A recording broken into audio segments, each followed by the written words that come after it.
Gumawa ako ng gulaman para sa gulaman juice. Binasa ko lang yung kung ano yung proseso.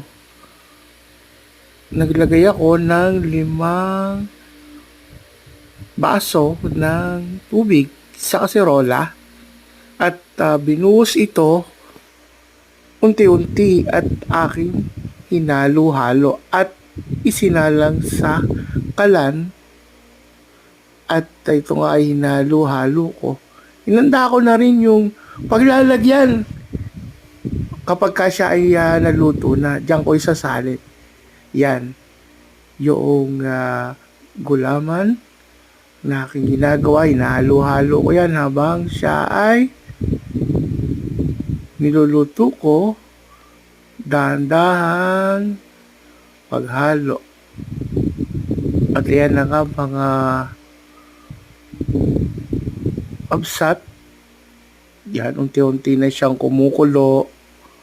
At yan, at kumulo na nga. At pagkakulo niya ay pinatay ko na ang kalan. At saka ko isinalin sa Tupperware na doon imo-mold. Diyan na siya titigas hanggang sa siya ay maging gulaman. So, simple lang. Kayang-kaya niyan. May nabibili na pala gulaman powder.